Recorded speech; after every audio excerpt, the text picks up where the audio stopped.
No, why you're so sad. You've got a roof over your head. Bro, you gotta stop with that depression stuff. That's a white people thing. Escúchame, en esta casa los hombres no lloran.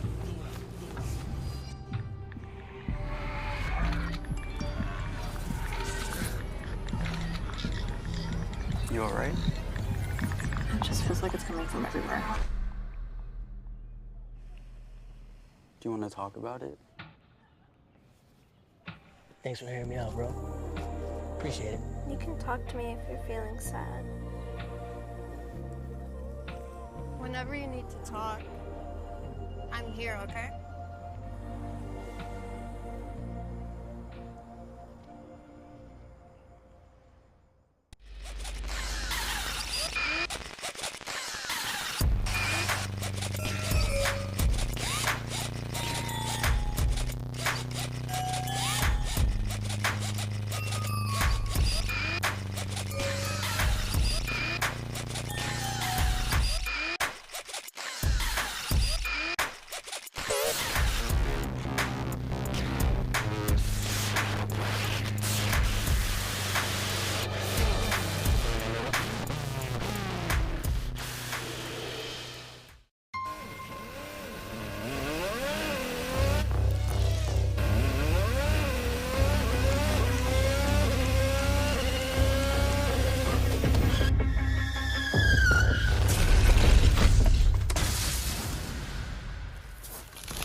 I'm Ryan Newman, and since I started with Indiana Donor Network and Driven to Save Lives, I found out that some people think that they can't be an organ donor. The truth is, anyone can sign up to be an organ donor. Anyone? Anyone? Are you sure? Yeah, I'm sure. Anyone can sign up to be an organ donor. So don't count yourself out because somebody's counting on you. Go to driventosavelives.org and sign up today. But my heart's going to you, Ryan. Love that shirt.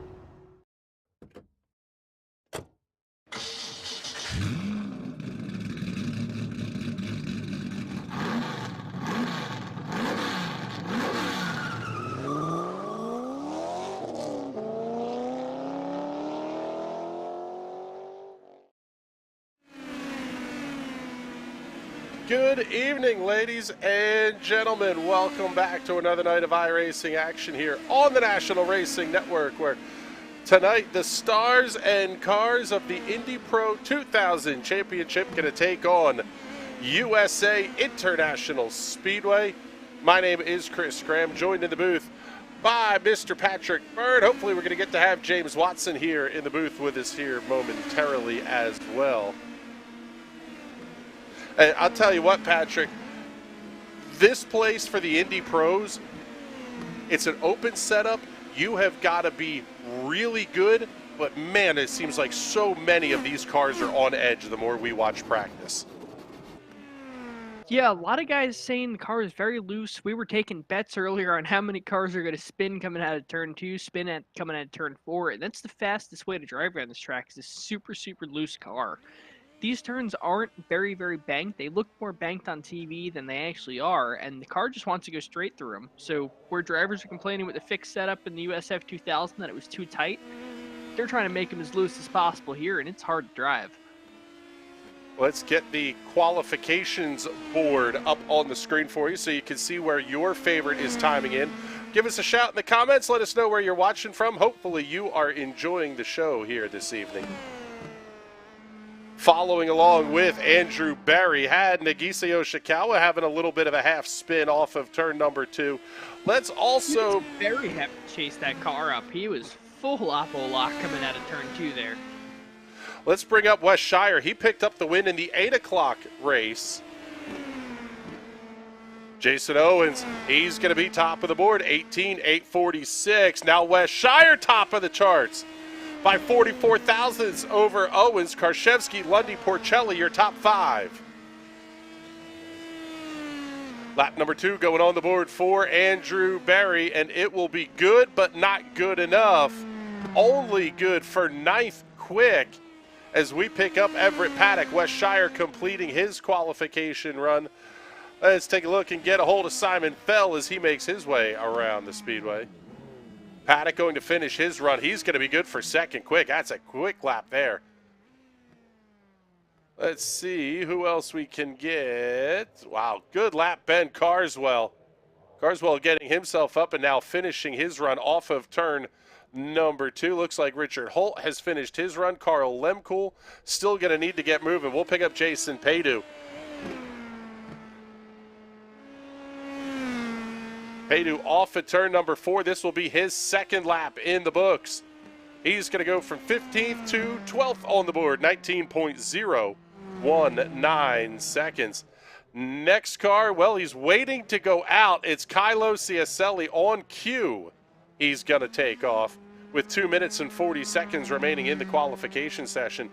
Andrew Berry back to 13th. David Porcelli to 15th overall. That is a big surprise. Ted Burns, he's pretty quick, up to 3rd on the board, 18.854 seconds.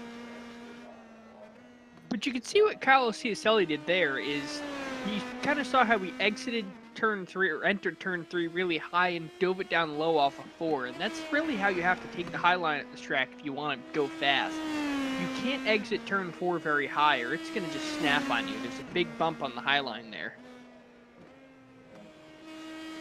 Second laps have been faster than the first, so let's see what he can do on his second lap. Looks like he taps the wall, though. I don't know if this one's going to count. I say 19.052, only good for 16th quick on the board for lap number 1 for Kylo Ciacelli. Oh, man, he may have done it off of 4 as well. We'll see if it does score 19.052. It does not improve. Kylo Ciacelli will roll off in the 16th position here this evening. Kylo Ciacelli, an absolute missile here on these ovals, and unfortunately missing the mark a little bit tonight, but that's only qualifying. There's one hell of a race yet to go. Let's take a look at the point standings here as we head into tonight's racing action. Ted Burns will be your Indy Pro 2000 official points leader by 122 markers over Carter Lundy. David Porcelli, Everett Paddock, Nicholas Daly, the top 5. It's basically a 3-horse race, and Porcelli's got a lot of work to do if he wants to get anywhere close to defending his championship here in the Indy Pro 2000 championship. Getting everything pulled up here so we can also show you the broadcast championship standings. And let's do the data refresh. We'll get this one up here in just a moment. There you go, Teddy B. 9 points is the difference in the broadcast championship over Carter Lundy. David Porcelli could possibly take this to Watkins Glen next week, but it's going to take a little bit of work. The combined championship standings are actually not as close as what we see here in the U.S. Open Wheel C category.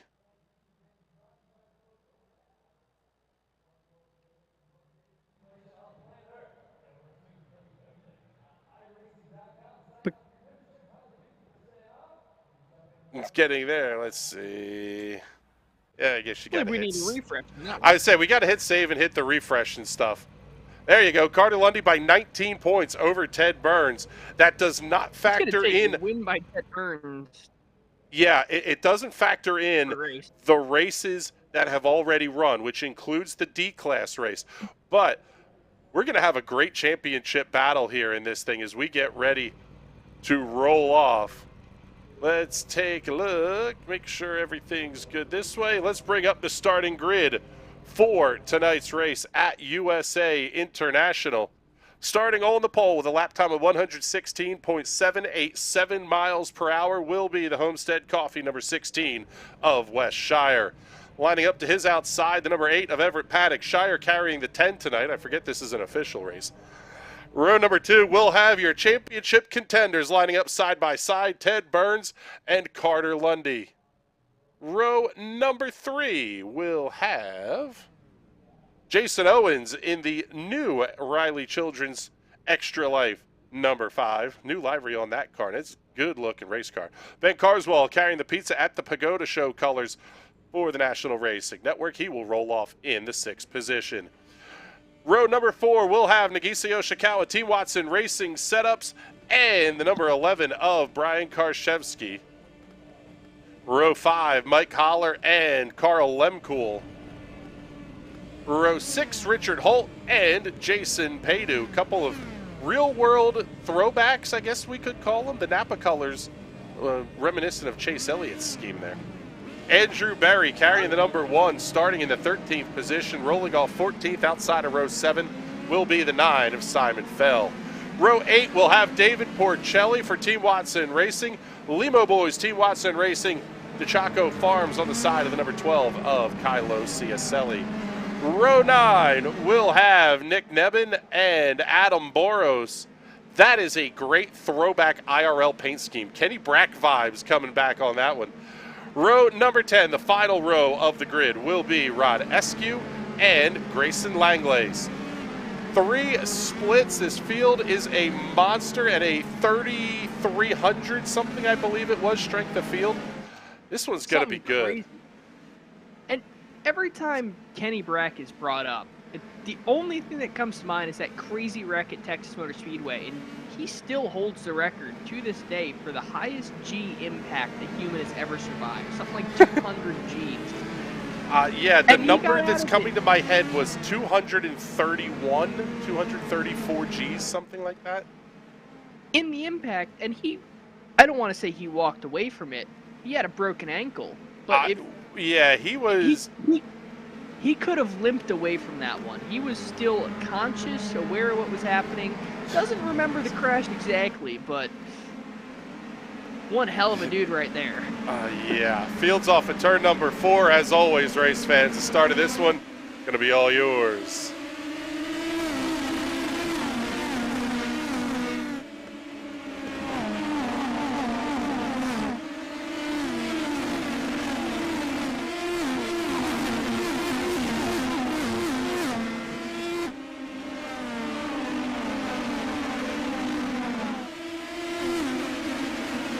I'll tell you what, Patrick, 1 lap very quickly in the books.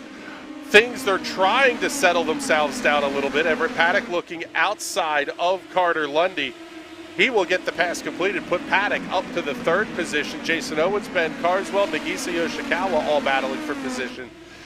This race is significantly longer than what we saw in the USF2000 cars. You really have to settle in. Tire management is going to be important here. There's a lot more that comes into play in this race. Yeah, as well as the biggest thing is there are cautions in this one. So if you have a single car spin, it's not no biggie, field keep running. We all have to slow down. There's going to be a chance for pit stops, guys throwing extra 10 tires on. The tires are huge around here, especially if you can dive into the corner. Oh, we got big trouble down the backstretch. Big trouble. Jason Owens goes around. He makes contact with the inside wall. Caution flag is out. Yellow on the... yeah, multiple cars are going to be involved in that one. Looks like Ben Carswell may have gotten a piece of that as well. Ben Carswell started the whole thing.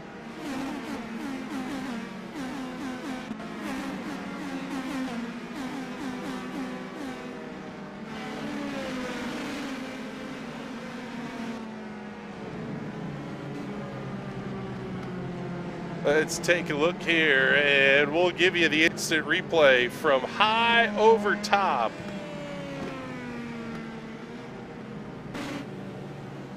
Carswell, a little bit of a self-spin. He saves it, and Jason Owens just wrecking in reaction to it. Yeah, it looks like we said, just a little bit of a self-spin. It wasn't huge. I don't think he hit anything that hard. Carswell down pit lane, Jason Owens, Andrew Berry, Carl Lemkool all on pit lane. Berry down and away, 6.23 seconds. Lemkool down and away, 11.18. We'll see what the repair time is going to look like for those two cars. Nick Nebben coming in as well, 11.6 seconds, the time of the stop.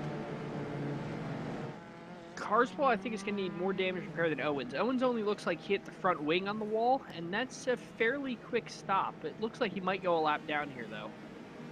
Yeah, they're going to go at least 1 lap down here while working on these these repairs. Carswell already out of the box and going. Yeah, well, let's see if we can get a quick word in here with Ben Carswell. Ben, it looked like just a little bit of a little self-spin, and I guess the damage wasn't too bad.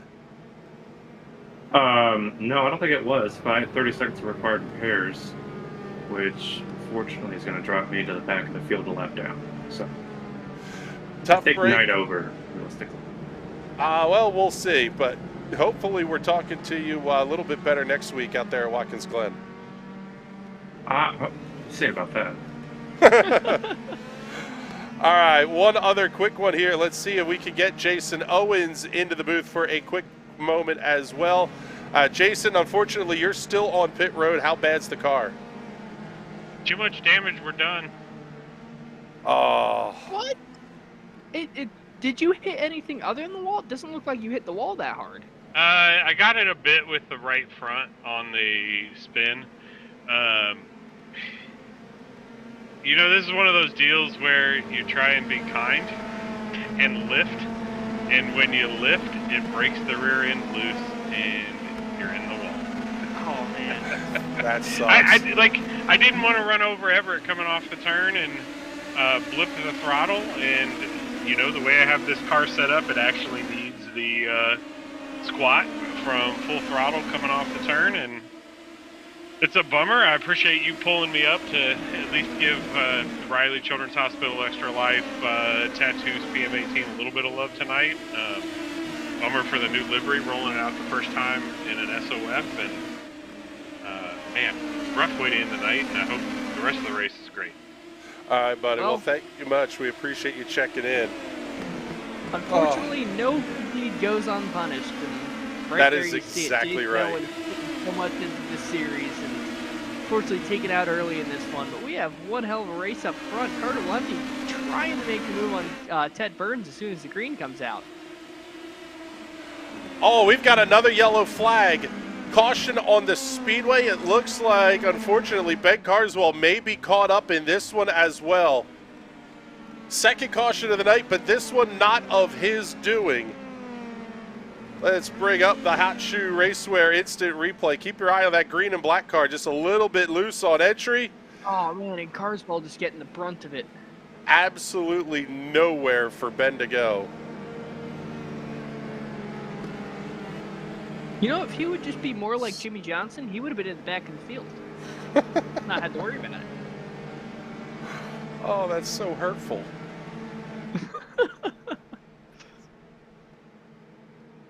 Let's see, working under caution here. Let's see if we can't bring up race leader Wes Shire into the booth here with us. And Wes, I'll tell you what, the little bit of green flag running you've gotten in, the car has been good. What are you thinking here? You got some heavy iron behind you. It is real greasy out here, and I want to take some right front tire pressure out. This is going to be an interesting race. Are you saying we could see a tire stop, possibly? No, I just don't like the balance of my car right now. It's a little on the tight side. That said, I definitely think certainly everybody in the top 5 has something for me, so this is going to be a fantastic race to watch.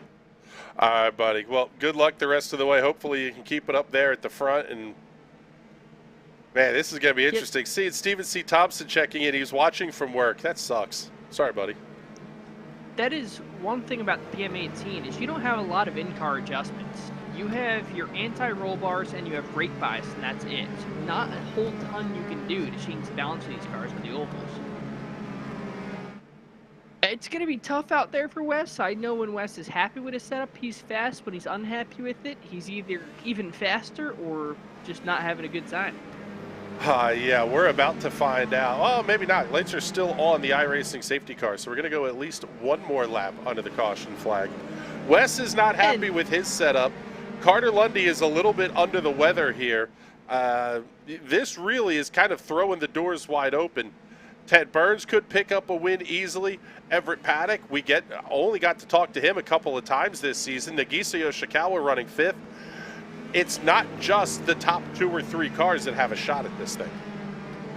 No, we have the whole top 10 has a shot at this thing. This is still plenty of racing left to go. And we have our friend and my co-color commentator, James Watson, in the booth with us. What's going on, James? Oh, not a whole lot.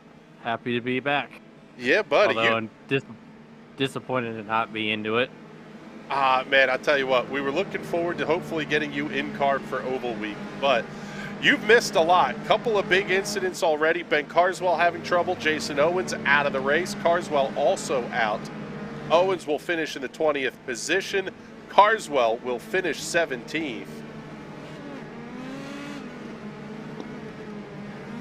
Steven Thompson coming up to correct me. And typing this in the most disappointing tone I've ever seen. He says, "You can't adjust the roll bars." Comment, Bizzle. So I feel like he's trying to make me feel bad, but yeah, I guess you can't adjust the roll bars in these things. So even less adjustment, which just goes to further my point. These things are pretty much the way you set them out of the garage. It's what you're stuck with. Wes Shire just talked. Go ahead, James. I was just going to say, like, you guys say he hates the setup, but it seems like classic Wes right here. What the hell? We're going to make this booth huge. We're bringing Jason Owens up into the booth with us as well. We'll talk through Oval Week here in a big way. Oh, man. That's good battle here. Mike Holler, Kylo Ciacelli, they're fighting for 8th, 9th, and 10th. David Porcelli going to be in that one as well. Holler slides way up outside through 3 and 4.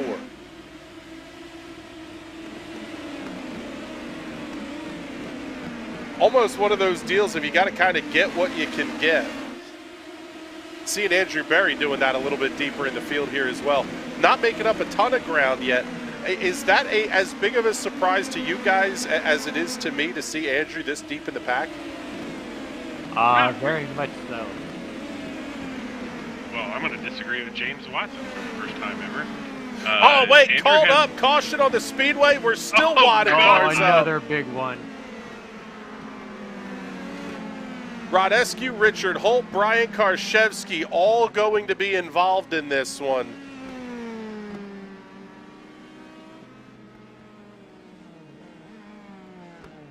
Seeing Eskew making his way onto the pit lane. This is another one. Oh, well, maybe not. The pit lane's closed, so he's able to drive the car. Let's take a look once again from the NRN drone here on the Hot Shoe Racewear Instant Replay. Man, again, just a little self-spin. Man, that was a big hit for Holt. Oh, and Eskew just plowing absolutely into it. You know, I feel bad for Rod and those other guys there. When you're coming off the corner like that, as I can attest to, if you lift, you die. If you don't lift, you plow into somebody. It's such on the razor's edge on the corner transitions here. Man, this place is chewing up and spitting out the best of the best here tonight. Yeah, maybe Chris, did you guys reset the track conditions before that? This is one of the warmest and highest usage, like greasiest track states I've seen all week. I don't have that power. I wish I did because it'd be great. But partly cloudy skies. I mean, the air temp's only 80, track temp's 81. It's almost like you were saying here, and maybe, James, you can speak to this one, just a really high track usage.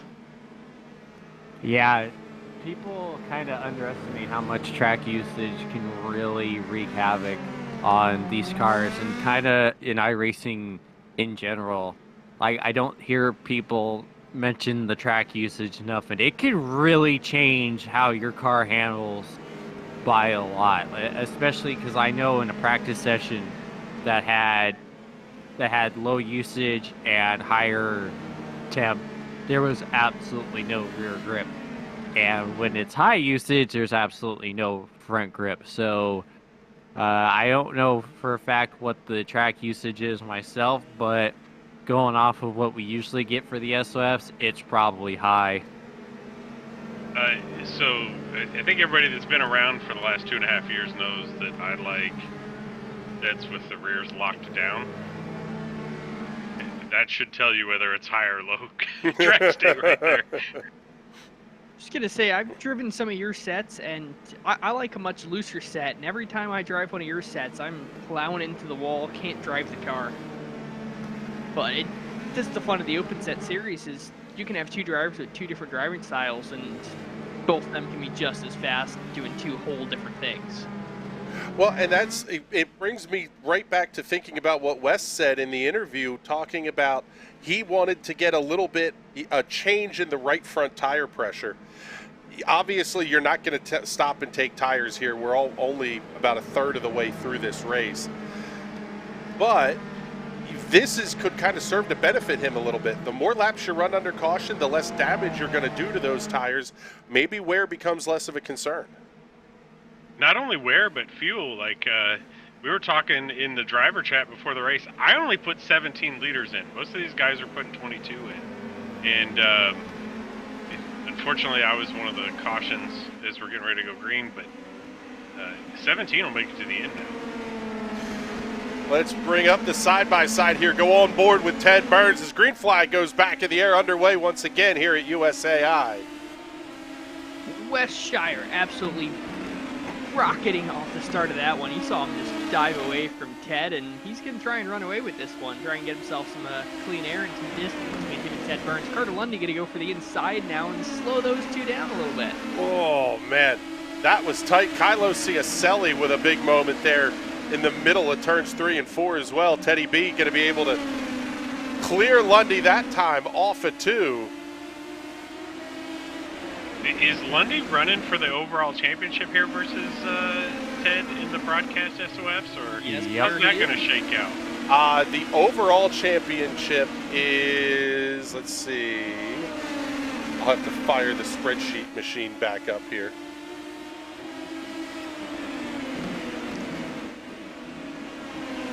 Christopher Graham, king of the spreadsheets. No, that is Wes Shire, but yes, I will gladly fall in behind Wes on that one. Good battle. Here we'll pick it up in the side-by-side box. Simon Fell, and I believe that's Jason Padu, yeah. As Carter Lundy goes new fastest lap.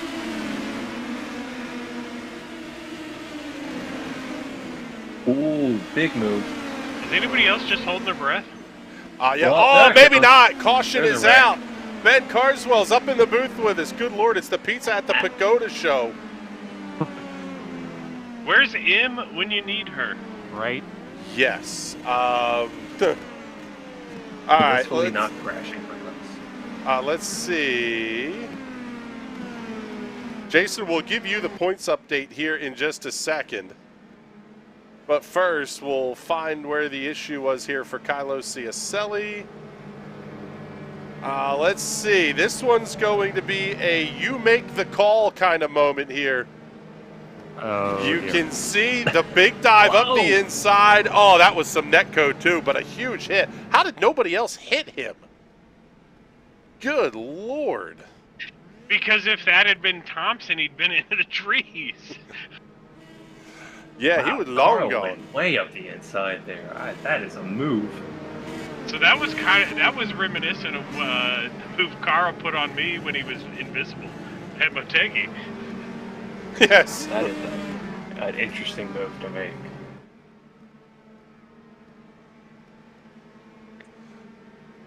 I feel bad for Kylo there.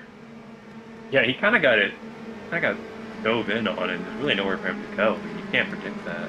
Yeah, that's keep an eye out, by the way. USA is that's kind of how you have to make a pass. You got to dive underneath someone when you get the option to, and just kind of hope and pray that the car on the outside knows you're there. Yeah, it's kind of like the way to pass in an SK modified around most of the tracks on the schedule. Just stick your nose in and hope something good happens, which rarely does.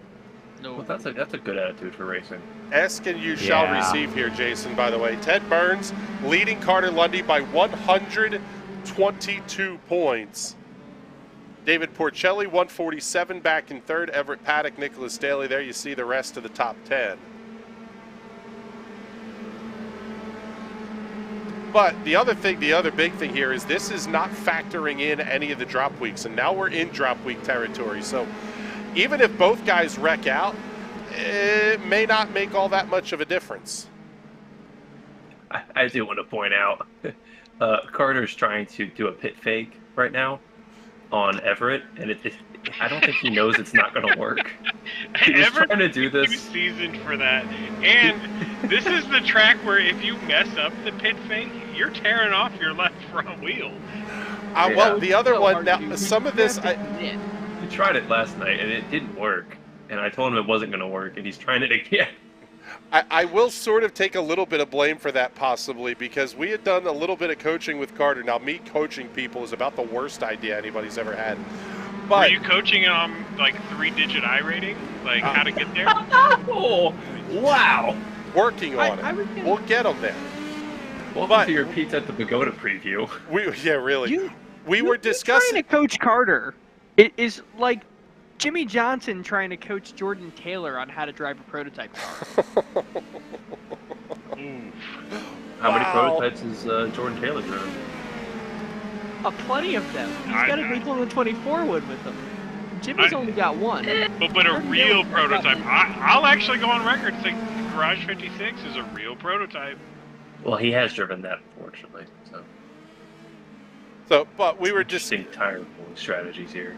Discussing the fact that, well, you're not trying to warm them. In some cases, you're trying to cool them off a little bit. You look for that cool part of the racetrack under caution. Problem is, I don't think they've built up enough temperature in them yet. Now, I was talking with Wes in the pre-race about where he may choose to go, and he again absolutely skunks the field. Lundy, big dive down to the inside, has to back out. Wes always picks a point that he's going to restart from, and you can always see it. And if Ted's smart enough, which he is, if he's looking for it, he can jump it. Because right now he's got Carter all over him. Oh, wow. Big. Ooh. Way to cover the move there by Ted. Yeah, Wes restarts the same way I do. As soon as the pace car dives in, just kind of wait a second, give it 1 Mississippi, 2 Mississippi, and jump. You can almost time it. Oh! It burns into the wall. You're so loaded up and located. Right rear toe link there.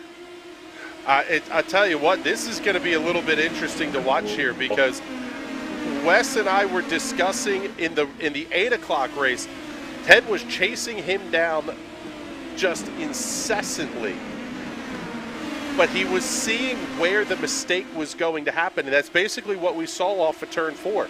You get the car the slightest bit onto one of those bumps at corner exit, and it just absolutely wants to punt you into the outside wall. And again, if that car is Carter. wounded.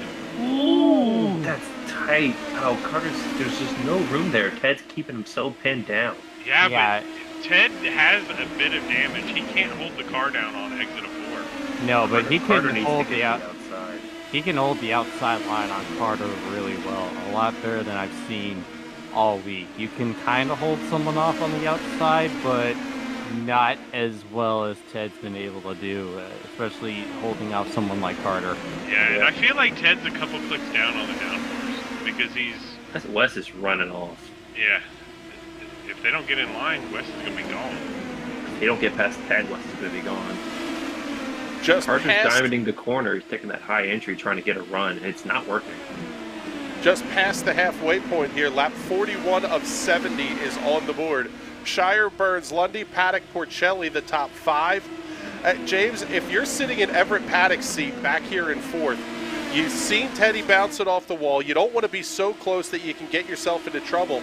But at the same time, you got to think about David Porcelli's right behind you. There's a whole lot of mental gymnastics going on behind the wheel of Everett Paddock's number 8. Did they both hit the wall there? I think Everett's all right. He's got a decent gap to David, and he's just content to stay out of that. He wants no part of that. Oh. That's the vortices of danger, not just one. Yeah, yes. Yeah, Lundy. Sticking his nose in there. He is getting impatient. Wow, oh, big wiggle. So you know who loves what we're watching right now more than the dozens of NRN folks that are watching this race tonight? Westshire. Could it be one Westshire? It is Westshire. He's having a blast. Did we say that? Worldwide West is saying deuces to this field. Yeah, didn't he say that he was not content with this setup? Yeah, I was right to call BS on that one. He said, and I quote at that first caution, if I was 8th on back, I'd pit and put an extra 3 pounds in the right rear. Just goes to show you, there's no better change you can make on your car than clean air. Yeah, it's absolutely true. Yo, he is running off. And I tell you what, the car drive well. It almost makes me wonder here at this point, with the gap being up at about 9/10 of a second, this has got to be approaching clean air territory for Ted Burns too. This may make life a little bit easier on him. Yeah, I was going to say, this might kind of be an advantage for him, which is the last thing Carter needs, because Carter has not been as close as he has been. Well, you've seen since West got it up to about a second, Carter hasn't been able to make that dive. I think Carter might have cooled it off a bit too. He's not diming the corner trying to get aggressive like he was. Well, and the other thing is, if these guys do manage to claw back the time, Wes is out there managing the gap in his tires right now. He is, as I say that. At some point, Carter's got to realize. Will he be able to continue to block off that run? Yeah, he keeps blocking it every time. Carter's going to have to find a different way back. Because it's not working. Carter has a ton of natural talent. He's got a ton of speed. Oh, he's got the run. He's got the run.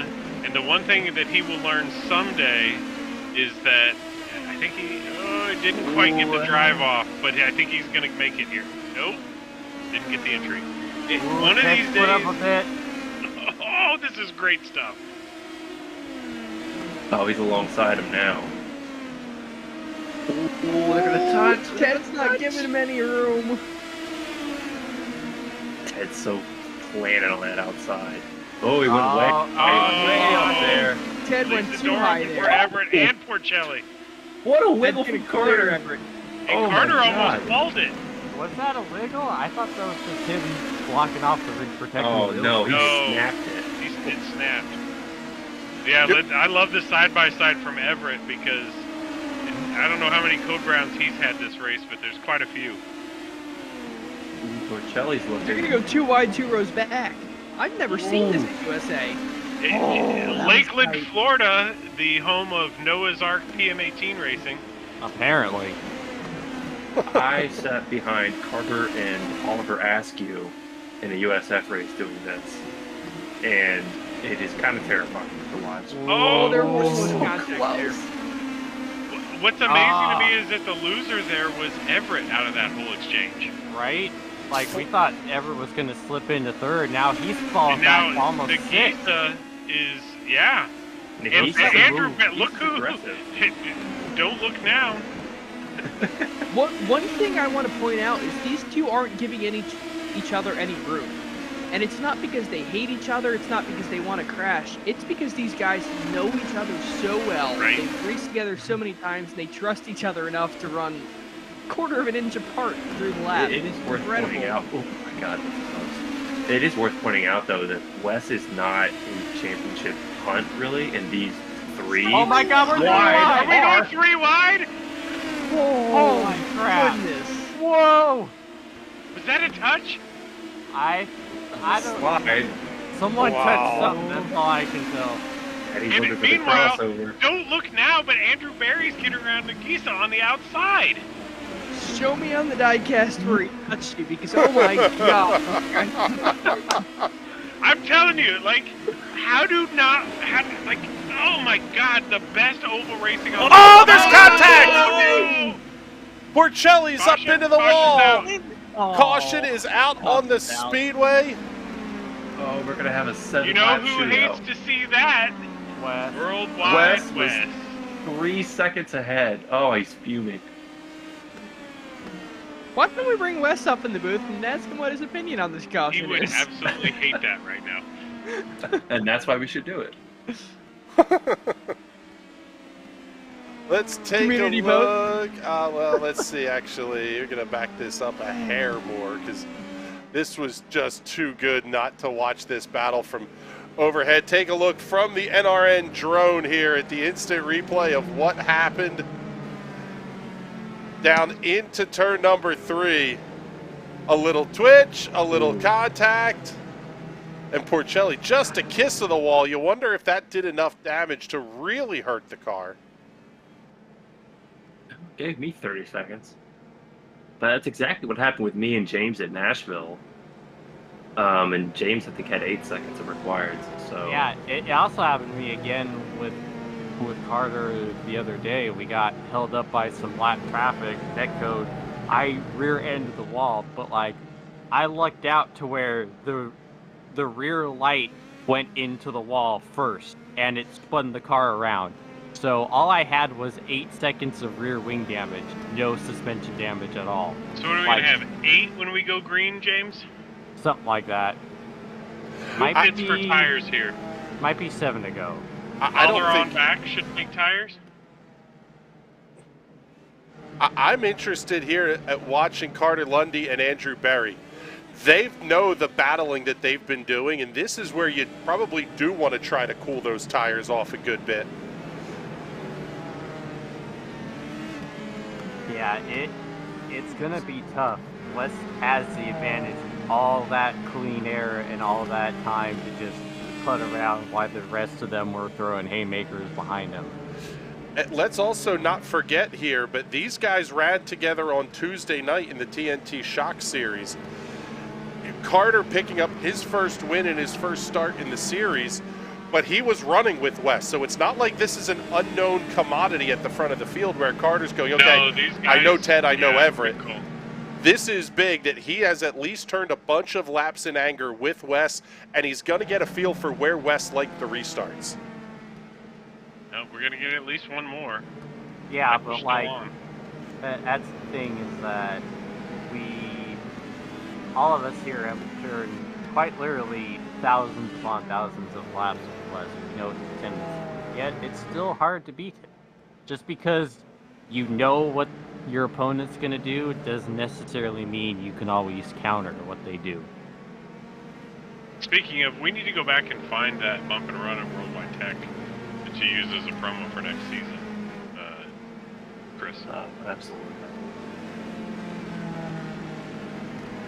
Oh, absolutely. Carter's trying to do the tire cooling thing again. Yeah. He asked me earlier if the marbles up there were real. He'll get the racecraft eventually. It's coming. But I did watch. You can see him learning like week to week on ovals that his racecraft is leaps and bounds. Like it took me 20,000 laps to get to where he's gotten in 20 laps. Yeah, actually, I was looking at the doing some work with the massive iRacing database.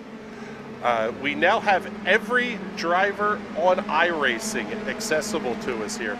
Carter Lundy has an iRacing member number in like the 700,000s. He is brand new to this service.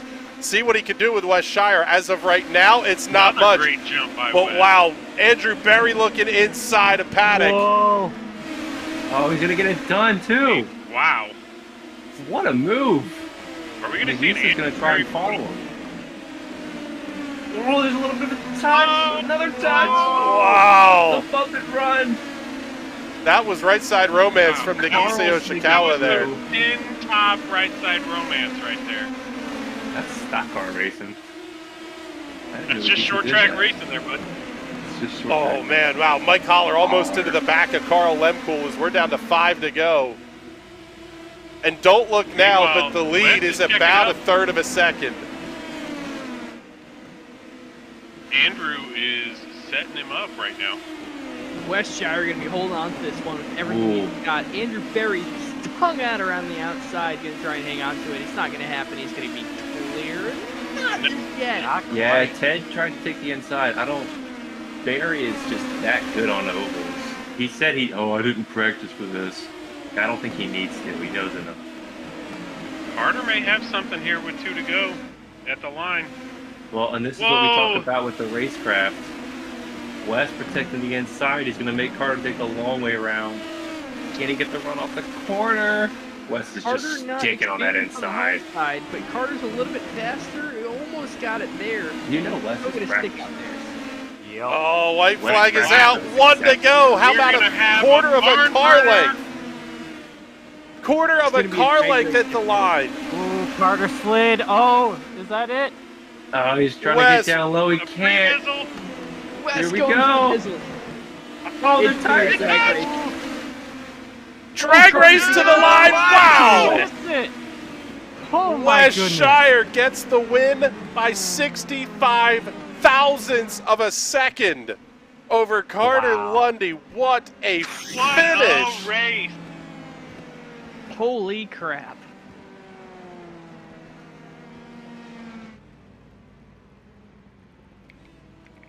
Park that thing right there, young man. Carter, I don't know what Carter's doing. Maybe celebrating a little bit of championship implications, but way to go, Wes. What? Oh my goodness. Is that Wes's first broadcast SOF Oval win? I believe I'm it wondering that is. myself. That is a long time coming and exceptionally well deserved. He had to fight for that one. Let's take a look here. Getting the replay queued up. Great burnout. Yeah, well done. Look at the donuts are even pretty. They go good with Homestead coffee. Well, I'm gonna need to wake me up tomorrow before I drive across the state of Park Pennsylvania. it in victory lane there, Wes. Wow.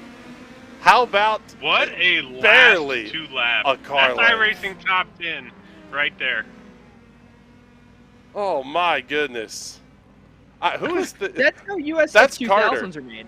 Yeah, Yes. Carter's trying to make USF 2000s. They're getting something done, that's for sure. Oh my goodness. Well, we'll get the instant replays queued up here. Oh my What goodness. instant replay there, Chris? The hot shoe? Yes, the Hot Shoe Racewear instant replay. Let's see. I just got to change the cameras. There we go. Now we should be ready to go. All right, let's get them up here into the booth with us. I believe a first broadcast victory for this guy, Wes Shire. Wes, congratulations. You led every lap. It was ho-hum for the first 60 of those 70 laps, and then you got a yellow. Oh man, honestly, I know you think wanted that. This almost means more to me than any of the shock wins, because this was just like, what a talented field. I mean, anyone in the top 15 could have won that. Oh man, what a race! There was a lot of yellow, and that last caution, I was real nervous. So I knew those guys were going to be really coming. I was hoping for that last 20 laps to be just full green, because I had a 2.5 second gap. It's all gone. It's like, okay, pull out all the tricks. So I went earlier than I perhaps should have, but I had to try something, and you know what? It worked. Now, the thing that I'm thinking back to was you were telling us how you wish you could have changed the right front a little bit. Were you able to save a little bit of tire because the lead was so big, and maybe that little bit at the end was kind of enough? A little bit of that, and I think the heat cycles were really kind to me. Normally, after caution, I get a little bit tighter, and everything just felt better and better and better tonight, so I will take it. Yeah, heat cycles were on my side. Cautions were not totally on my side, but not against me, so you know what? Good enough for me. I will take that win. Congrats, Wes. I was going to ask about the heat cycles and how you felt the car came out there on the last caution, because it looked like you didn't have, even though you got the jump, that you didn't have the same drive-off that you did prior to that last caution. Yeah, that final caution definitely wasn't quite as good. But I was also kind of trying to keep the tires heated, doing a lot of brake dragging, a lot of full throttle stuff there while we were under yellow, burn off a bit of fuel. I think that's what ultimately hurt me a little bit there, but yeah, just every other caution, car just got better and better and better. Well, I tell you what, man, huge win. Congratulations on picking up the first broadcast victory. And before we let you go, get all those big sponsor plugs and thank yous in. Yeah, as always, got to thank you guys for the broadcast. And speaking of which, if you go over to the iRacing forums or anywhere else you can donate money here, we are definitely looking for more money for the broadcast for next season. So check that out. Of course, big shout out to Homestead Coffee, keeping me awake and alert enough to finally break through, get that first SOF win. I am over the moon about this. And yeah, shout out to my other self, Friday nights, little live D&D. So tomorrow night, Tales from Rukon on YouTube. And of course, a big old thanks to Andrew Barry for the original setup for this, as usual. He's rendered all setup stuff irrelevant here. I just use his sets now. There's no point in using anything else. That is beautiful. Absolutely fantastic. All right, Wes. Well, thank you much. We appreciate you coming to hang out with us here. Good Lord, I can't even find Wes in the booth. There's so many people here. Let's bring in our runner-up finisher tonight here, Carter Lundy. Man alive. For a guy who's not feeling good, I will say a little MJ-esque in the performance. Talk us through the night. You were battling for 70 laps, it felt like. Yeah, it was a really difficult race, especially with Ted there. And the championship is on the line, of course, but the battling itself was really good. I couldn't make the move on the inside for so long. I was trying it, but he just carried the speed on the outside. So I sat back for a few laps, just let him go ahead, maybe saved a little bit of tires, and then I went for it again, got on the inside, got the move done, and then Ted and David were battling, and they brought out the caution, and I had a great and close finish with Wes. Yeah, we're watching this here at the very end. I think you may have even clipped the outside wall. Yeah, you did, coming to the checkered. Talk us through that battle, because you were trying to make the inside lane work on Ted. That wasn't happening. You found something up top with Wes. That was just a crazy last handful of laps. Yeah, I'm not sure the lap that Wes defended. With a few to go, he made a defensive move when I wasn't quite close enough, so that was a bit of a surprise, and it actually probably compromised him a little bit, having to defend the inside. So then the next 2 or 3 laps, I was just all over him, but he was not going to give me the inside. He even said he was not going to let me get underneath him after the race. So out of the final corner, I knew it was all or nothing, so I just stuck my foot in it. I knew I was going to hit the wall, but I just wanted to try my best.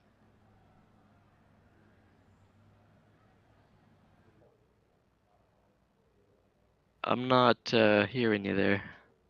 Well, sorry about that.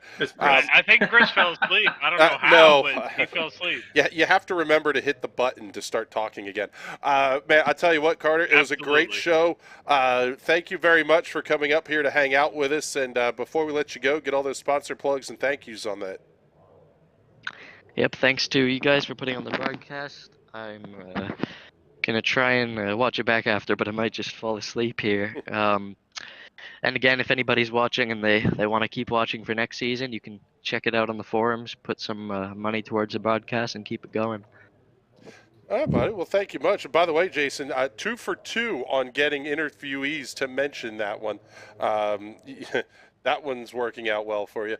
Let's bring up our third place finisher here tonight, Mr. Ted Burns. And man, not often we see you as the number 4 here tonight, Ted, but you put on a hell of a show. Talk us through the initial battles with Carter, because it seemed like it didn't even have to have a mistake for him to have a nose inside of you. Yeah, he was getting amazing runs out of the corner. I don't know how he was hooking up that much grip, because even like, when I'd get it really hooked up, like, oh, I got a great run, maybe I'll be clear this time, and he's still poking his nose inside at the next straight. So maybe we're running a little bit too much downforce or something. But yeah, he was really quick and really aggressive there later in the race, and I think our setup just kind of faded off. We were really solid early. Thought I had something for Wes, at first, and maybe if that yellow happened, the first yellow happened like 2 feet later, could have been a completely different race. But just had to drive it out, and that's how it ended up. It's at one point tonight we think we saw you kiss the wall. Did it do any damage to the race car, and was the handling compromised at all? Yeah, definitely gave it a nice kiss coming off one of the restarts there. I didn't get a 0x, and it didn't feel like anything really got shaken, but maybe there was something subliminal there, because the car was just lacking just a little bit that whole last 30 laps or so. So I don't know if it was from a little contact, or I just roasted the tires off it or something, but it was a little bit harder to stay in the fight. Those other two up front, they were quick. All right, buddy. Well, congratulations on the podium finish here tonight. I think that locks up an official series championship for you. At least it's going to be really, really close to it. But we'll find out next week when we get off to Watkins Glen. Before we let you go, though, get all those big sponsor plugs and thank yous in. Yeah, of course. Got to thank Downforce Racing and teaming up with Everett a little bit for the setup. He was on it. I kind of screwed him on the last restart. I was sleeping there, so apologies to him for that. But thanks to him for helping us out with the setup work all week. Love thank you guys for putting on such a great broadcast each week. And anyone else watching, hopefully can go donate a couple bucks, and so we can keep this going, because it's a lot of fun to race each week. All right, well, there you go, Jason. 3 for 3 on that one from our guys here this evening. But, man alive, as we get ready to close this one out, I'm not even going to attempt to go around the horn with this one. We'll come to James Watson first. Can we ask for anything else? Jason called it iRacing Top 10 worthy. I think we got to break the pitchforks out if this one doesn't show up on it. Yeah, I just love it. Like, when do the ovals fail to put on a great show? Like, this is, of all the ovals we go to on the official side, this is probably the worst racing-wise, and we still got to witness this tonight. Like, it doesn't matter what oval we seem to put this car on, it always seems to put on a show with with the top-tier talent we have. So it's like, I don't know about you, but we need to add more ovals to this calendar. Yeah, I would agree with that one. Even maybe if we can talk iRacing into a bit of a split schedule or something, where split the USFs and Indy Pros up for a couple of weeks a season, man, because just the ovals are so good in these cars. Ben, we'll come to you next, man. Obviously not the race you wanted to have, finishing 19th, going out early. Seemed like you were a bit of a pinball early, but man, I tell you what, good show to watch, though. It was a great show to watch. Luckily, I got to spend most of yesterday watching Carter do it from behind him on the track, but it was great to watch him in the broadcast. He's got so much talent, and for him to be able to run up here in what is like his 15th oval race or something crazy against Wes, who has oodles and oodles of laps at this track and this car, just a million. It's really impressive, and to watch him battle Ted and Everett it was a treat. It's been a treat watching this race here and this racing at this track all week. Yeah, I mean, but Patrick, we heard at one point you said, I've never seen this before at USAI. We saw a lot of that tonight. A lot of second groove racing was coming in. I don't know if that's the car, if it was how the conditions were, but we somehow went from slick and tough to drive to able to go too wide all the way around the racetrack. Yeah, this is a whole new track from what I've seen. This has always been one of my favorite tracks. I love this thing in stock cars just because it's a very single groove racetrack, and I'm in the minority here where I love a single groove racetrack. You got to shove people out of the way. It's full contact racing. And that's not what we saw tonight. And I loved it. It was great racing tonight, but that's not the Lakeland that I know. So it was a bit weird to me to see cars making moves on the outside and double groove racing. It was kind of a new concept and pretty cool to see. Yeah, and Jason, we'll wrap things up with you. I think I got everybody taken care of here. Jason, we'll wrap it up with you. We got a great show tonight. Obviously, we're going to get another great show next week at Watkins Glen, too. That place, especially for the Indy Pro cars, is it's like another spa that we get to watch. Yeah, and I'm actually going to look a little bit beyond next week and throw out how cool some of the tracks that we're going to go to in Season 2 are going to be. We're going to run these cars at Watkins Glen Cup. Never been done before in these cars, and I bet it's going to be an oval-esque street fight, be a knife fight, the entire race. We're going to go to Worldwide Tech, which is the best racetrack for the PM18s, and it'll probably be an amazing pack race in the USF. We're going to have a really fantastic season next season in Season 2, and can't wait to see more of this because, I mean, you heard it on the broadcast. There were 10, 12, 15 guys that could have won this race tonight, and Wes went out there and covered it, and super proud to see him as somebody that's run a ton of laps with Wes. It's funny, Chris, because my first ever SOF race win came here at USAI on one of the old Race Spot Friday afternoon SOF broadcasts in 2021. And to see him get his first win on an SOF broadcast at USAI, super cool, super proud of him. Can't wait to see more of what this series brings in Season 2. Yeah, Stephen C. Thompson checking in the comments saying, Watkins Glen Cup, the unofficial official third oval. Yes, I am looking forward to that one in a very big way. But with Not that... only that. Oh, good. Just to add, the Watkins Glen Cup configuration is the superior version of Watkins Glen. 100%. The inner loop is fantastic. Keep the chicane. All for it. The boot is just filler corners. That's all I'm going to say there. It's just filler corners. The only reason they're there is to spread the field out when IMSA comes down there because they have so many cars. Those corners, they all suck. All right, those corners exist because they needed to sell more Armco after the F1 races. That is absolutely correct. We'll continue this conversation after the broadcast. I have camps on the boot. Can we get off air before I yell at Patrick? But let's do this. Actually, we need to move to USF where, pro tip, there's going to be a badass pass around the outside in turns 3 and 4, and we'll have to see if the broadcast picks it up. Maybe. Stephen C. Thompson, last comment. P. Bizzle for Prezizzledent. Let's go. With that, we're getting the hell out of here. Well, at least we're going to commercial break anyway. Don't go anywhere. You're watching the U.S. Open Wheel doubleheader right here on the National Racing Network.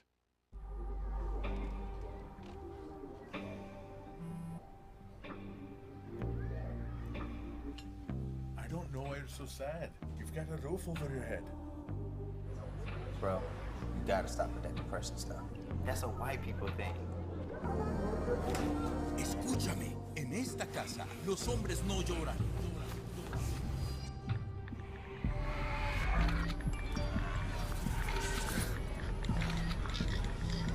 You alright?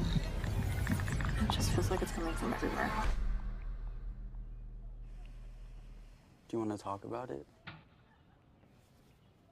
Thanks for hearing me out, bro. Appreciate it. You can talk to me if you're feeling sad. Whenever you need to talk, I'm here, okay?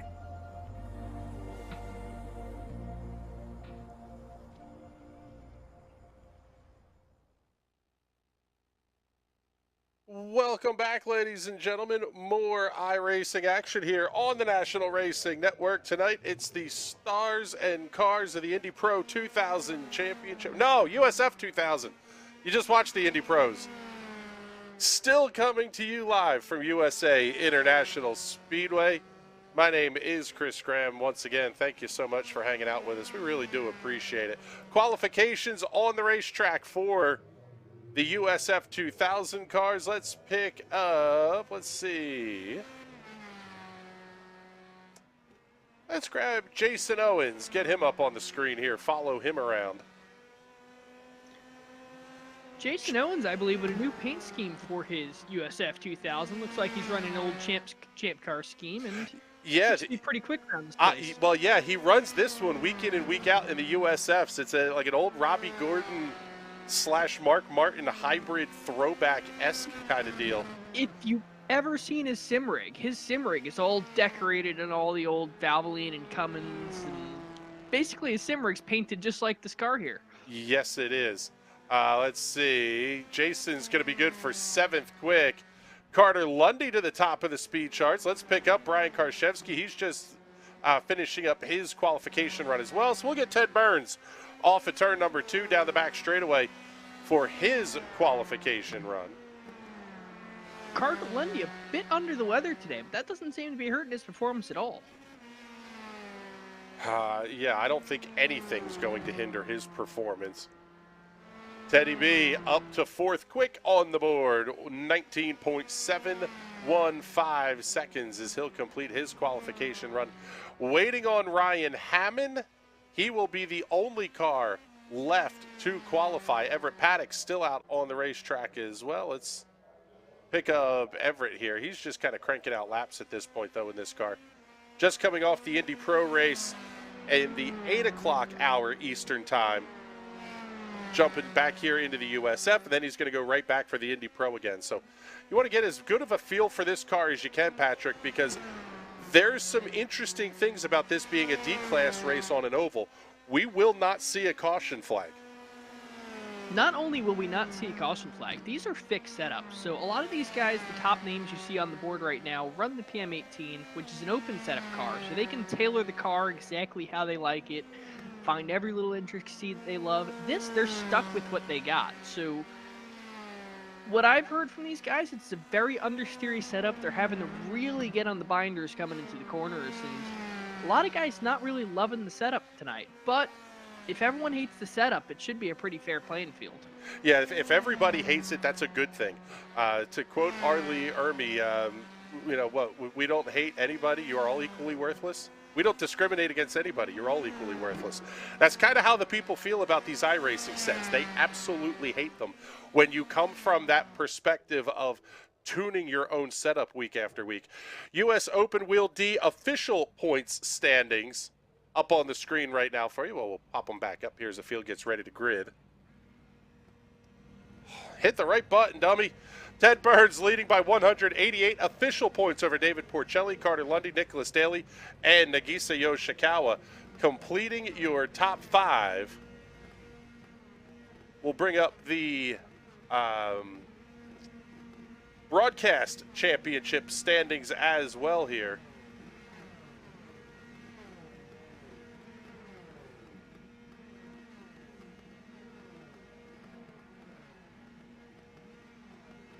Well, okay, there we go. Carter Lundy leading by 28 points over Ted Burns. David Porcelli, Nicholas Daly, Nagisa Yoshikawa, the top 5. Really a 2-horse race, and could only be a 1-horse race if this thing does not go really well for Ted Burns here tonight. And Ted Burns, super talented, just has had a streak of bad luck recently, and hopefully he can step out of it. Season's coming to a close pretty quickly. Let's take a look at your starting grid for tonight's race. Carter Lundy going to be lining up alongside Brian Karszewski. You can hear him winding up the throttles on these things. They're trying to burn some fuel off is what they're doing. Make the car a little bit better for late in the run. Row number 2, we'll have Carl Lemkuhl lining up alongside Ted Burns. Row number 3, Stephen Hart and Nagisa Yoshikawa. Hart, one of the newer names that we've encountered here over the last couple of weeks. He's having a good run here inside the top 5. Indy Cassie starting 7th, David Porcelli 8th on row number 4.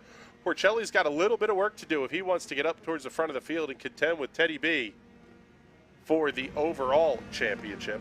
Richard Holt and Jason Owens on row number 5. Look to see both of those guys making their way towards the front as this race goes on. Everett Paddock and Ryan Hammond on row number 6. Row 7, we'll have Wes Shire and Nick Nevin. Row number 8, Nicholas Daly and Mike Holler. Row 9, Rod Eskew and Zach Buchanan. 18 cars, 54 in total across 3 splits. This one is a monster field here tonight. What is the strength of fields for this race? 35 something. Again, over 3,500. Jesus. some of those guys at the back of the field, you might be watching at home thinking, wow, those guys aren't doing so hot. Those guys in the back of this field are still some of the best drivers on this service. This whole entire field is stacked to be some of the best drivers, not only just in this car, but on the entire iRacing service in general. Yeah, we have one hell of a field here tonight. Yeah, the fields have been fantastic all year long. And quite frankly, we're looking forward to hopefully coming back here. But if you want to see the broadcast continue, check the iRacing forums, because the post is up for fundraising. That helps get the bills paid.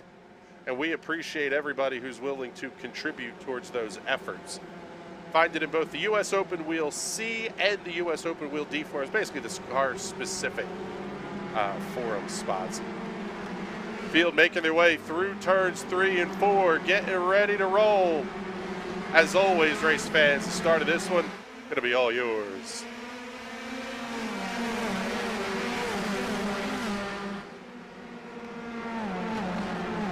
Oh, and we've got carnage towards the back of the pack. Yoshikawa's going around. One car's up and over on its lid. You can't park there, bud. And with no cautions, those cars are going to have to get off the track real quick before the field comes around. You can see all those cars safely getting on the pit road before the field comes around again. Oh, my goodness. No cautions in this series, so that's a bit scary when you're the leader and you hear your spotter go, yeah, there's a big pileup in turn 3. Yeah. We're getting the, well, quite frankly, the mess ready to show you here on the instant replay.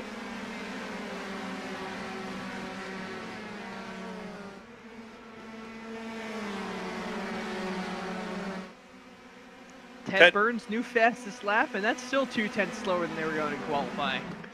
Here we go. Let's bring this, actually, we're going to bring this one up full screen here because, well, quite frankly, this was carnage into turn number 1. Yoshikawa diving low. He just gets hit from behind and unfortunately takes out a bunch of good race cars. Yeah. Not a good start. Back there running my my GTA themed paint scheme. I paid good money to have that thing made. Now people are running it for free. Wes Shire, new fastest lap of the race, 111 miles per hour average. This race is going to be over before about 9:30 or so. With no cautions and only 20-second laps, it's going to take about 13 minutes to complete this race. A whole lot going on here. Let's slide back a little bit. Pick up Stephen Hart. He's got the Willpower. James Watson would love this guy. The Willpower Verizon-themed paint scheme on the side of his machine here tonight. That's an old school Willpower scheme. Look at a couple of spots up ahead here. Carl Lemke having to deal with Brian Karszewski as Wes Shire sets another fastest lap of the race. But Wes going to be back there in about the 11th position. Speaking of old school, this track is, everything about it is all old school. This track is now defunct. You still see the Hooters branding on the wall. That Hooters Pro Series is now what is known as the Cars Tour. It hasn't been the Hooters Series in 10 years now? Yeah, probably about a decade or so. In fact, the Cars Tour just purchased by a consortium of NASCAR Cup Series drivers.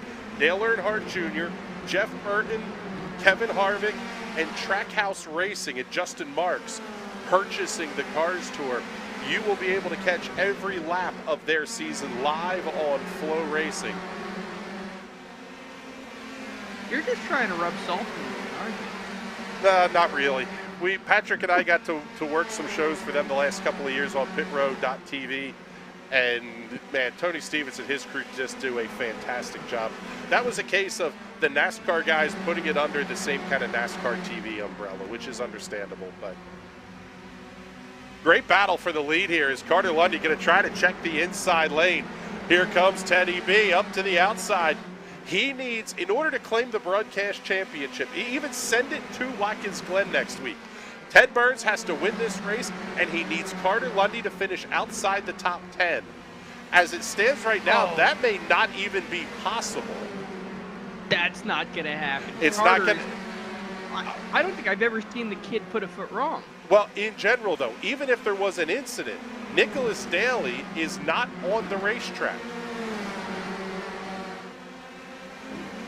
Yes, he is. And I don't think I've ever seen a move done around the outside here at USA International. He looks like he's gotten close a couple times. That inside line is just too good here at USA. You really have to kind of bump someone out of the way or hope they make a mistake, and Carter's just not going to make a mistake. Well, I'll tell you what, though, these guys have really backed the pace down, that everybody has caught up to them. What was a 2-car battle is now 6 cars ready to fight for the race lead. Lundy, he's going to keep that inside lane covered. You wonder how long he's going to do that for. Because I would imagine it's for the whole race. I have won plenty of races here at USA, running that same line straight down the middle of the straightaway, run the low line through the corners, and you can hold that pretty much the entire race. You really have to. The only way you're getting past down there is if you bobble up in the corner and someone can get underneath you. Well, and it's in the D-class cars, you're not really worrying about tire wear. You're not worrying about really much of anything other than hitting your marks. It's why it's a D-class car. But that makes it really difficult for a guy like Teddy B, although he's got the run down the back straightaway. Lundy could lose this race just by Burns getting a run down the straightaway here. Let's see what it is at the start-finish line. How about a half a tenth, but it's still Teddy B at the front. Ooh, Carter is starting to, the mental fatigue's coming in of running down that low, and Ted Burns pretty much going to clear him here. It's very tough to run down there because you can't wind the car all the way out to the wall. But if he can keep the pressure on Ted Burns, especially with the lap car coming up, the lap car is probably going to go high and slow Teddy B down a little bit. Yeah, catching up to the lap car of Rod Eskew.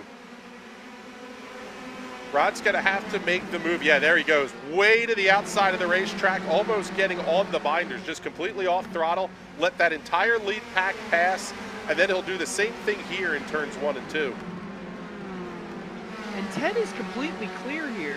And he's going to clear him going down the straightaway. He's going to force Carter either come back up or dive for another one. That's exactly what he's going to do. Man, that's tight, the midpoint of the corner. Lundy able to slot back in line. That might be the first time ever I've seen an outside pass work at USA, and it took him 20-something laps to do. Well, yeah, it took him about 16, I guess, 15 laps to pull that off, because it'll be cross flags halfway home, 20 down, 20 to go. Here in the USF2000 Championship, US Open Wheel D.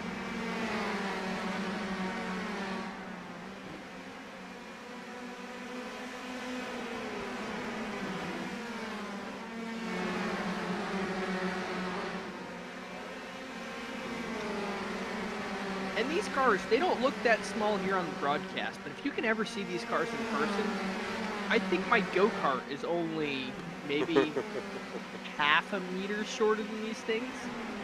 They're not very big cars, which you could probably get them 5-6 wide here on USA if drivers are willing to do that. Going on board here with Carter Lundy. Watching him trying to chase down race leader Ted Burns.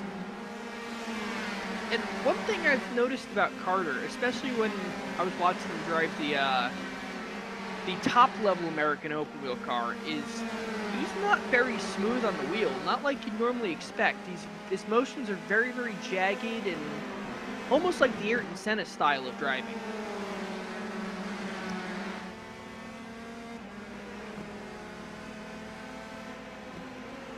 Like you can see, he enters the corner, turning the wheel before he even gets to the corner, and almost like Fernando Alonso, just pushing the car and forcing it down in. And he's obviously good at it. He's up there in the front, he's leading the points championship, but it just seems very, very weird the way he drives to me.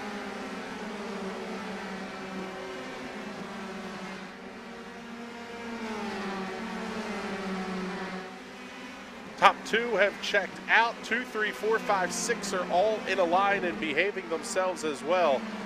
Let's look a little bit deeper in the field here. See if we can find... And Carter's going to go for the move again for the lead. Yeah, they almost touched! Got a bobble! I think there was contact because Lundy backed out of it. That's the second or third time this season we've seen possible contact that Carter Lundy has backed out of and given the spot back. get more aggressive. You know, stuff happens. You're going to make contact with other cars, and if you're going to back out each time, what was the point of the contact anyway? If you're going to make the contact, you got to go full send and at least make something of the contact. Yeah, and we've seen it before in the Indy Pro cars. The bump and run has been a tactic in the past. You think of that more as a stock car thing, but the little bits of contact, Teddy B was just going to slot in line and be second with a shot here with, 15 to go or whatever it was. Now, Carter's going to have to wait for that door to open again. Yeah, the real trick to these things is the only way to not break them when you go for the bump and run, you have to take the very front of the nose cone and just right where that little light is on the back of the car where the gearbox is, just touch it there. It's not so much a bump as just lifting the rear tires off the ground for a split second. And if you can get that just right, you can pass anyone in the field you want. It's just incredibly hard to get right. Well, and the other thing is these cars being a little bit down on power, you're not going to get the same draft or the same toe that you would see in the Indy Pro cars coming up here in a little bit. It's going to be interesting to watch to see if he can get closer. It's only a single element wing. Actually, it is a double element wing. You can see that tiny little element right there at the bottom of the wing, but it's not a very high downforce car. It is a little bit of a draggier car just because of that huge airbox sticking out of the side and the two giant wing end plates do put out a little bit of wake behind them, but it's not nearly as much as the PM18s do. Following along here with Stephen Hart, Brian Karszewski, and Jason Owens. They're about the same distance apart as your race leaders are.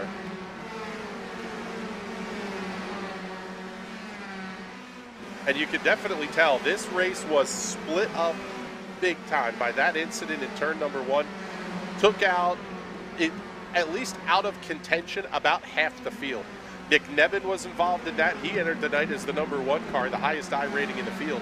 Rod Eskew, Ryan Hammond, Mike Holler, Everett Paddock, Zach Buchanan, Nagisa Yoshikawa was in that. And there were a lot of good race cars. He's one of our Silver Crown guys. He has his own streaming channel where he streams himself running the Silver Crown car. I have a feeling some of our Silver Crown guys convinced him to come on over here and run some of these cars, because he's not a name I'm used to seeing around here. Yeah, and a name that you're going to get to be very familiar with next season when the Silver Crown cars come back on Monday night. Thursday afternoons, we've already announced the Lotus 79s. That is in the, I want to say, 3 o'clock hour, 3 p.m. Eastern time on Thursday. So little afternoon delight.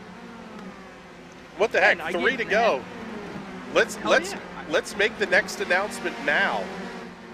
In the 4 o'clock hour on Thursdays, the Lotus 49s will be coming to the National Racing Network. One of my favorite cars on the platform. The Beasts of 1968. Oh, I am so excited. Yeah, that is the 1967 car, actually. 68, they got little winglets on them and made them all fancy. But that is the best car on the service. It is the last year of just raw, pure, crazy F1. It was the first year of the Ford DFV. And we've got the white flag and a hell of a race going on. Yeah, 1 lap to go. Ted Burns holding on, but Carter Lundy looks to claim the broadcast championship. Off at turn number 4, twin checkers go in the air, and Ted Burns gets the win at USA International. Able to hold off Carter Lundy, David Porcelli, Carl Lemkool going to be 3rd, David Porcelli 4th, and Brian Karszewski will round out the top 5.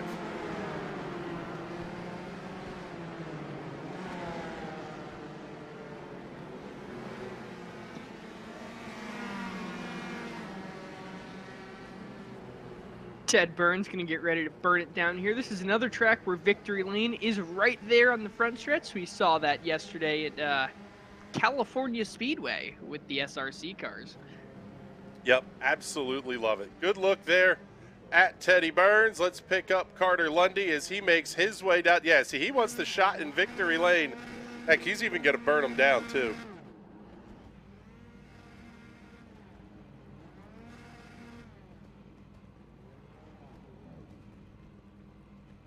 Look at that. He even finishes the donuts right there in victory lane. Carter Lundy, your U.S. Open Wheel D-Series Broadcast Series champion for 2023 Season 1. Man, that one was fun. Blast through the race. We get a big pile up at the start. A great battle for the lead. A couple of good battles throughout the field, actually. Always love getting to watch these D-Class cars. Yeah, I honestly, just from a driving standpoint, I do like the USF2000 a little bit more than the PM18. Both are very, very fun cars, but the USF just it's a bit more agile on its feet. It's less horsepower, so you really have to keep momentum up. It's good fun to drive. Yeah, let's take a look here. Just getting the instant replays queued up, and let's see. There we go. Got to get the right guy, the right cameras, the right everything lined up here for these guys. But let's bring in our race winner tonight, Mr. Ted Burns. Congratulations, Ted. I'll tell you what, a great drive. You had a real nice battle with Carter there, and things got a little bit tight, maybe even a little bit contact with about 10 to go.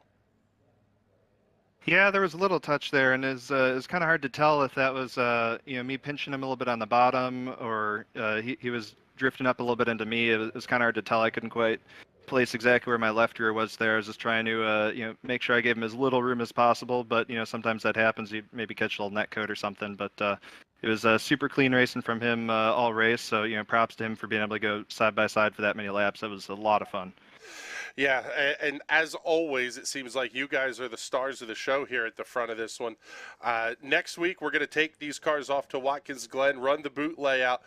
That's going to be kind of interesting for these cars, because with not having a ton of power, it could be almost completely draft locked and really kind of insane. Yeah, I think it'll probably end up turning out kind of like Spa, where it's just a train of 7-8 cars and you can't make one mistake. So I think it could be a lot of fun. It could be anyone's race to win. So I'm really happy. I think it'll be a great finale for us. Yep, should be locked up a championship, if it's not already locked up on the official side. With your finish tonight, David coming home fourth, the gap was 188 points, so I would say we're going to have to look at some drop weeks and stuff, but things look good for the overall championship on the iRacing side of things, so congratulations on that. And before we let you go, do all your sponsor plugs and thank yous.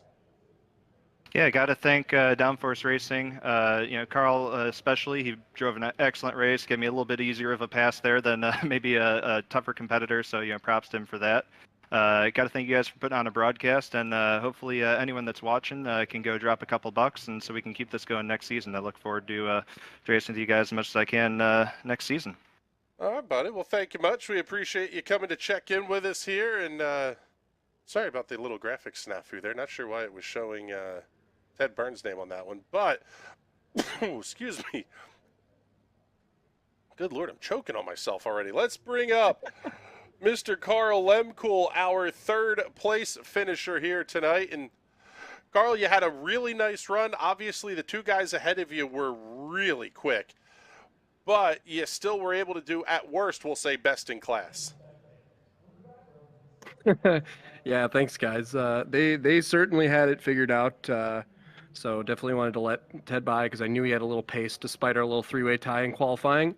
And yeah, it was all I could do to hang on while they were battling. And then once they kind of figured it out, stayed ahead of David, which is no small feat. So I'll take it. Yeah, that's a big night. Downforce Racing has had a good night thus far. I would imagine you're looking for some big things in the Indy Pro race here coming up as well. Congratulations on picking up the podium here tonight. And before we let you go, do all those big sponsor plugs and thank yous. Yep, thanks to Downforce Racing. And again, shout out to Ted for the win.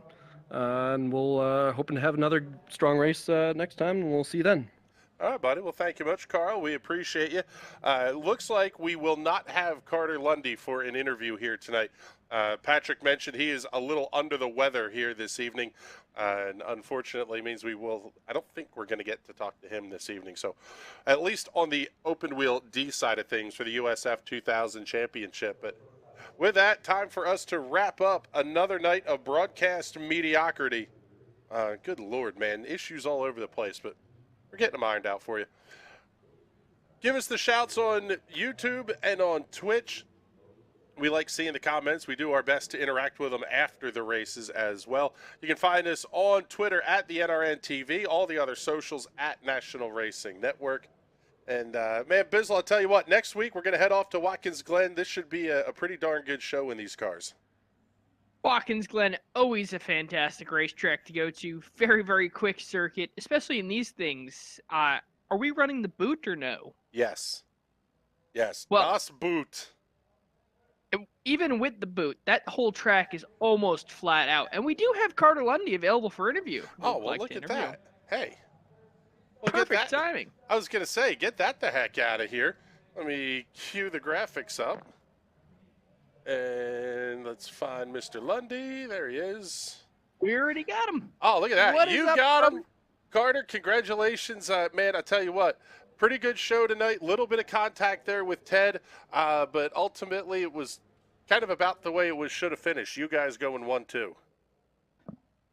Yeah, it was a tough first part of the race. I don't think there was going to be any scenario where I was able to keep Ted behind. He was really quick, and I'm not feeling 100%, so I couldn't really give it my all there. But that's not a reason for me that I lost that one. Ted was really rapid, and he made a nice move around the outside, and then I had one chance on the inside. We touched, and then from there it was just too tough to get another opportunity. Was that one of those that you backed out of after the contact? I mean, we saw that earlier in the season that you made that kind of sportsman-like call to say, hey, not how I want to win this thing. Is this kind of same deal here? Well, I saw him. I saw the contact, and then I saw the 0x or the 4x pop up on my screen, and then I saw him lose the rear. So I thought he was 100% going into the wall, but he saved it, and he didn't lose that much time. And I was also just on the brake after that, but I wasn't. I don't think I went full push to blast by him. I just let us go side by side, and then he kept the position anyway. All right, buddy. Well, congratulations on a good podium, picking up a Broadcast Series championship tonight as well. I know you've been keeping big-time tabs on that this season. Congratulations on picking up a championship, and now you get to go have some fun next week at Watkins Glen. Yep. We still have the Indy Pros to go. That one's looking pretty tight, but of course this airs after that, so we're gonna see how that one goes. Yeah, is there sponsor plugs and thank you time? Yep, absolutely. Yep, thanks to you guys for the whole season, I guess, because it's been a really great time joining the league. I've had a really great experience. It's been some awesome racing. I'm really glad I found out about it. And to anybody watching, if you want to check out on the forums, there is a link or some sort of method to fund these broadcasts. So anybody watching, if you want to keep watching and you want these broadcasts to stay up, then look in the forums and consider putting some money towards it. Well, we appreciate you getting the plug in there for that. Jason Owens was on us, and I did mention it once during the race as well, Jason. So, but yeah, if you like the show, if you like the broadcast, check out the iRacing forums. It's on the US Open Wheel D section as well as the US Open Wheel C, the car-specific forum pages. So check those out and get in touch with Jason Owens and the team over there at TNT. They can get you all set up to help fund these things. But with that, it is time for us to get the heck on out of here. This one's been a fun night for sure. For James Watson, my co-host on the PM18s, Patrick Byrne, double dipping tonight. My name is Chris Graham. Thank you so much for hanging out with us. We will talk to you all soon. Have a good night, everybody.